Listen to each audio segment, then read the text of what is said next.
Good morning, students. That is the last class of your income tax subject, and that is related to the types of assessment and TDS, tax deduction at source.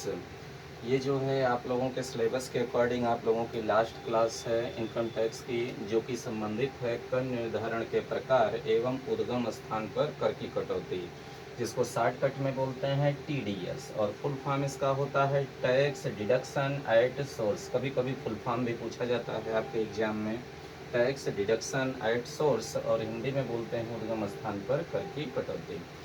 तो यहाँ से जो है, जो आपके exam में जो question बनते हैं वो आपका है, जो फर्स्ट क्वेश्चन पूछा जाता है वो आपका है which of the following is not, ध्यान दीजिए नॉट नेगेटिव क्वेश्चन है, अंडरलाइन करिए तुरंत नॉट को, not the type of assessment, निम्नलिखित में से कौन सा कर निर्धारण का प्रकार नहीं है।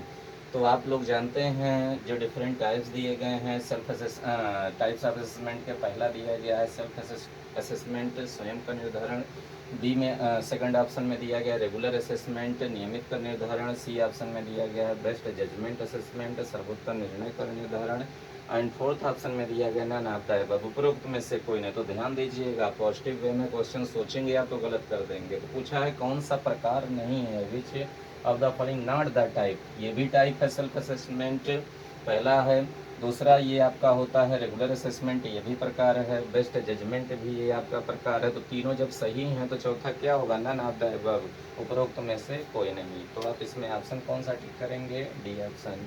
तो in question number 1 option D is correct, question 1 में जो ऑप्शन सही है डी ऑप्शन। दूसरा जो क्वेश्चन है पूछा जाता है which of the following assessment also called the ex parte assessment, that is the most important question for your examination point of view and specially MCom entrance point of view, PGT commerce point of view, NET JRA point of view. ये question बहुत ही important है, बहुत ही important है, most important है, बहुत अत्यंत ही महत्वपूर्ण।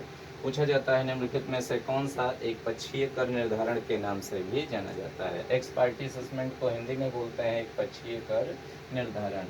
तो देखिए आइए ऑप्शन में फर्स्ट ऑप्शन दिया गया है बेस्ट जजमेंट असेसमेंट सर्वोत्तम निर्णय कर निर्धारण, बी में दिया गया है रीअसेसमेंट पुनः का निर्धारण, सी में दिया गया है रेगुलर असेसमेंट नियमित कर निर्धारण, और फोर्थ ऑप्शन में दिया गया ना है उपरोक्त में से कोई नहीं। तो the correct option of question number 2 is the option number A. जो दूसरे क्वेश्चन में जो आपका ऑप्शन सही है वो दूसरा ऑप्शन सही है। नेक्स्ट इज आइए क्वेश्चन नंबर 3 जो कि बहुत ही इंपॉर्टेंट है, यहाँ से सेक्शन भी आपसे पूछा जाता है इस पार्ट में, तो सेक्शन आपको रटना है, तैयार रखना है।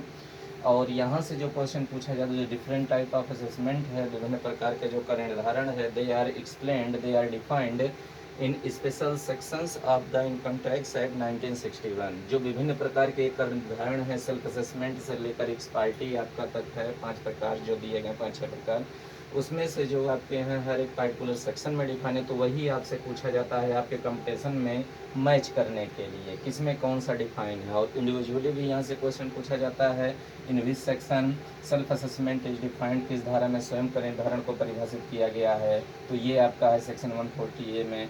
In which section best judgement assessment defined, किसमें जो है सर्वोत्तम कर निर्धारण को डिफाइन किया गया है। ये धारा 144 में सीक्वेंस में लिखे हैं ताकि आप लोगों का तैयार हो जाए। थर्ड जो आपका है पूछा जाता है in which section of the income tax act summary assessment defined, किसमें दिया गया है संक्षिप्त कर निर्धारण के बारे में प्रावधान, वो 143(1) में है। और चौथा पूछा जाता है यहाँ से regular assessment which section of the income tax is given, इस धारा में आयकर अधिनियम के जो है नियमित कर निर्धारण के बारे में बताया गया है। तो आपके कंपटीशन में जो है मैच करने के लिए आता है लिस्ट 1 से लिस्ट 2। तो लिस्ट 1 ये है टाइप्स ऑफ असेसमेंट, और लिस्ट 2 जो रिलेटेड है from the different sections of the income tax act 1961। तो चलिए लिस्ट 1 स्टार्ट होता है 1 2 3 4 से, और लिस्ट 2 स्टार्ट होती है ABCD से। तो मिलाना है कौन किस में, सेल्फ असेसमेंट किस में है सेक्शन 140A में डिफाइन है, बेस्ट जजमेंट कहाँ डिफाइन है सेक्शन 144 में, समरी असेसमेंट कहाँ डिफाइन है सेक्शन 143(1) में, और रेगुलर असेसमेंट कहाँ डिफाइन है सेक्शन 143 में। तो यही पूछा जाता है match list 1 to list 2 and choose correct option, and choose correct option means सूची 1 से सूची 2 का मिलान करें एवं सही उत्तर का चयन करें। तो देखिए बहुत ही कंफ्यूजिंग हो जाता है, अच्छे लोग इस क्वेश्चन को नहीं कर पाते, रीजनिंग का पार्ट ये है। वहीं से ही ये फार्मूलेट होते इस टाइप के क्वेश्चन। तो देखिए आपको मिलाना है, फर्स्ट का कौन सा सही है, ए सही है तो फर्स्ट ए, सेकंड का कौन सही है, बी तो सेकंड बी, थर्ड का कौन सही है, सी सेक्शन 143 1 तो 3 का सी, और डी का कौन सही है, यहाँ पर 4 का कौन सही है, डी सही है तो डी, तो कौन सा ऑप्शन सही होगा, ए। ये तो हम आप लोगों के सहूलियत के लिए दे दिए हैं आसानी ताकि आप, लेकिन आपके क्वेश्चन में इस तरीके से नहीं रहेगा, आपको हम कहीं पहले का कहीं सी सही होगा कहीं बी सही होगा, इस तरीके से आपको सही तरीका जो आपका है कंपटीशन में वो आप तुरंत ही ऐसे माइंड में मत रखिएगा, तुरंत एरो से इसको मिला लीजिए कौन कौन सा सही है, और उसके बाद तब आप सम देखिए, नहीं तो जानता हुआ भी क्वेश्चन आप लोग गलत कर देंगे। तो ये तरीका होता है इन सब टाइप को क्वेश्चन मैच वाले को सही करने का।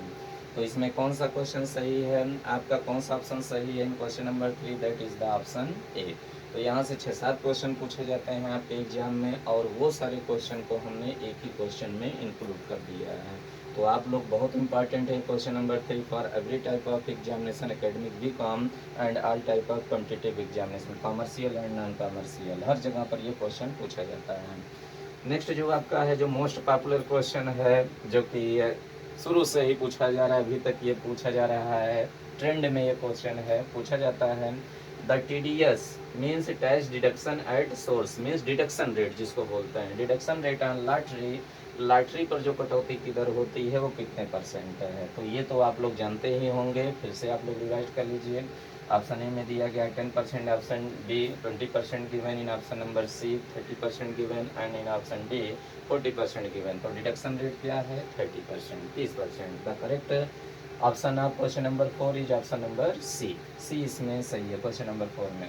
वैसे ही यहाँ पर एक जो खूब पॉपुलर है प्रेजेंट टाइम में, ऑनलाइन शॉपिंग, ऑनलाइन ट्रांजैक्शंस जो है, जो कि पार्ट है ई कॉमर्स का, ये भी क्वेश्चन आप लोगों से पूछा जा सकता है। अभी तक के कॉमर्स में कंपटीशन में नहीं पूछा गया, लेकिन कभी भी इस क्वेश्चन को पूछा जा रहा है, क्योंकि ये भी जल्दी ही ऐड हुआ इनकम टैक्स एक्ट में बाय द अमेंडमेंट। तो यहाँ से आप लोग भी ये क्वेश्चन जान लीजिए, the TDS deduction rate on e commerce transaction, जो ई कॉमर्स से संबंधित लेन देन जो होते हैं, आदान प्रदान होता है, उस पर जो टैक्स रेट क्या है, उस पर कर की दर क्या लगती है। तो ऑप्शन 1 में दिया गया है 1%, बी में दिया गया है 2%, सी में दिया गया है 3%, डी में दिया गया है 4%। तो कौन सा इसमें रेट है, 1%, 1%। तो ये बहुत ही इम्पॉर्टेंट है, इसके लिए आपके न्यू क्वेश्चंस के लिए ये पूछा जा सकता है आपसे, तो ये ध्यान रखिए। तो ये आज आप लोगों की लास्ट क्लास थी, आज आप लोगों का इनकम टैक्स एंड हुआ, समाप्त हुआ ये सब्जेक्ट, और कुछ देर बाद से हम आप लोगों का स्टार्ट करेंगे जो सीक्वेंस में दूसरा सब्जेक्ट आप लोगों का है, गुड्स एंड सर्विस टैक्स, जिसको शॉर्टकट में बोलते हैं GST, और हिंदी में इसको बोलते हैं वस्तु एवं सेवा कर, वस्तु एवं सेवा कर। तो ये जो है आप लोग तब तक इसको नोट कर लें, समझ लें अच्छे से, और कुछ देर में आप लोगों की क्लासेज स्टार्ट होगी GST की। तब तक के लिए थैंक यू क्लास।